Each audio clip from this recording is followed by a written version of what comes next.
History is at a turning point. That's the key theme of the World Economic Forum at Davos in 2022. And to talk about this, we're joined by the president of WEF, Borge Brende. Thank you so much for your time, and it's fantastic to be back here in Davos. Thank you. Welcome back, and it's so great to be here and great to be with you. So tell us what's changed. We know the weather is different. We're sweating inside the suit. There's no snow, nobody's slipping. But that apart, what's changed for you at Davos 2022? So we are very happy to be back and also to see people in person. But it is a very challenging backdrop globally.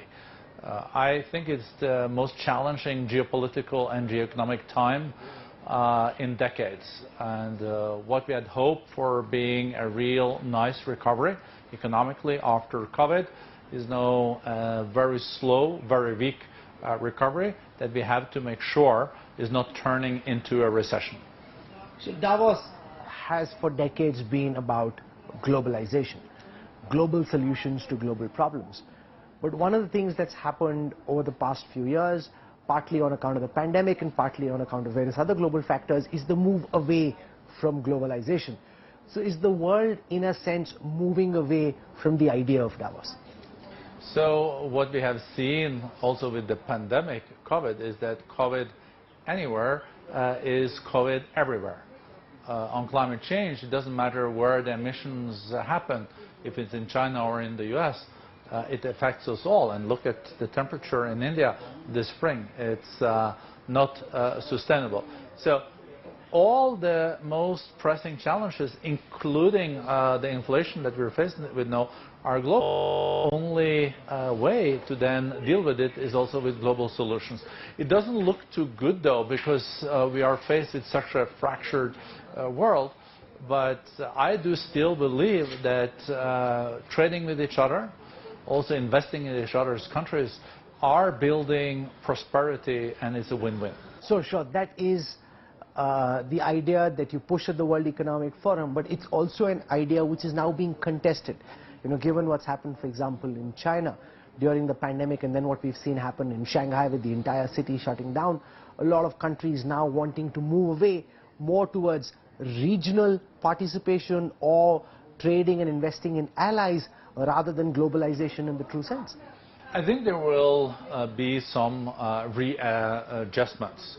And you know, this thinking that just in time is not sufficient. You also have to think about just in case when it comes to global value chains. Of course, you need to have vaccines and medical equipment a bit closer. You can't wait for 2 weeks for ships that don't arrive. But at the same time, we also have to be very conscious that we have doubled the global GDP the last 3 decades. We have then, at the same time, we have increased the global trade with 4 times. And that has been the driving engine for the prosperity. And in 30 years, we have reduced the global poverty, people living in extreme poverty, from 42% to 10%. So there has to be something also in the recipe that we have been following with global trade that has been incredibly important. So it's important then that we don't lose the baby with the bathwater. The World Economic Forum in 2022 happens in the midst of the Ukraine-Russia war. Vladimir Putin used to be a star speaker here at WEF. There was a big Russia lounge now. There's a Russian War Crimes Center. There's a Ukraine House. So how central is what's happening in Ukraine to the conversations here at the World Economic Forum? Especially in Europe, it plays a major role because it is very serious when one country then just try to invade another country and take over the control of it. Russia hasn't been successful. They were going to take Kiev in 3 days, and now they're still struggling. But this has also a huge economic impact for Europe, especially on the energy side.